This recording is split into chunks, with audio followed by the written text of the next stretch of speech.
When December arrived in the Appalachian Mountains, the agricultural clock simply stopped. The harsh freeze forced an absolute end to outdoor labor.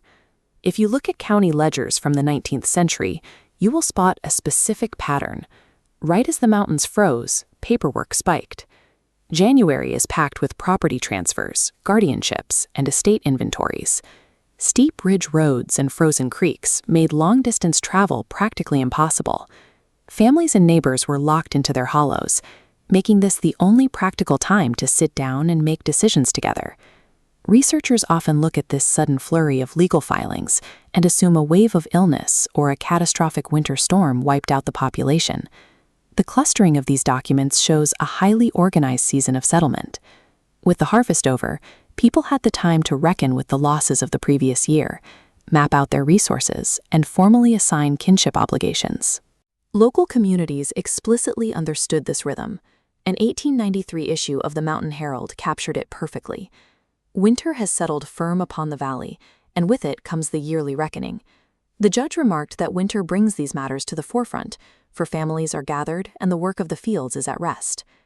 Accurately reading the history of this region requires treating the frozen winter as the primary engine of Appalachian social and legal organization. You can map this organization by looking for witness constellations. This means tracking the repeating names of neighbors who sign as sureties on bonds or buy tools at estate sales. These nodes connect households into a functional network within a single valley. These signatures are the final step in a process of silent succession. The actual negotiations, who gets the lower field, who takes in the orphaned cousins, happened around the hearth weeks or months earlier, only becoming public record when the January court convened. Before anyone saw a judge, local congregations acted as surrogate courts. The 1878 minutes of the Clear Fork Primitive Baptist Church show members stepping in to support a widowed member, Sister M. The church agreed the eldest daughter would manage the home and appointed neighbors to handle the late father's estate accounts.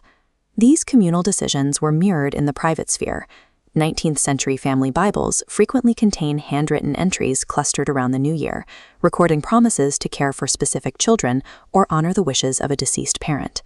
The dry, legalistic phrasing of a county property deed is the formal record of the intense mutual aid network required to survive a harsh climate. A probate file is the formal shadow of neighbors gathering to share the weight of a vulnerable household. Overlapping church minutes, family Bibles, and court ledgers proved that Appalachian law was driven by these circles of mutual aid. Applying this framework clarifies the three most complex archival shifts: abrupt land transfers, the unexplained guardianships, and unexpected census changes. In the 1880 census, the Turner family of eastern Kentucky appears fragmented.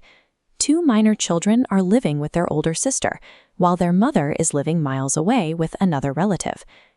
An early January bond clarifies the situation, granting legal guardianship of those two younger children to the older sister's husband. A property deed recorded later that month secured the physical farm for the older daughter remaining on the home front. The widow had temporarily moved into her brother's home to survive the winter. Her health was failing, and the family coordinated their legal filings to ensure the farm remained productive under the care of the older siblings. The Turner story documents a highly coordinated, strategic act of communal love, using the winter pause to secure the family's future.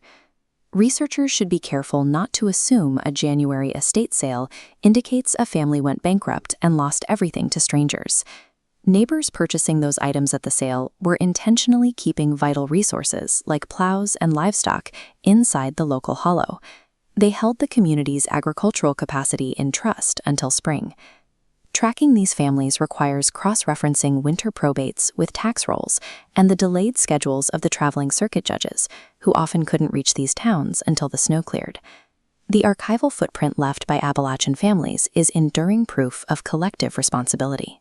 They used the stillness of the season to weave a legal and social safety net out of shared resources. Revisiting your own family tree with this lens reveals a different story. You may find that your ancestors weren't just victims of the cold, but participants in a long tradition of planning, negotiation, and communal survival. Thanks for watching. Please join us again next time for more history from the mountains.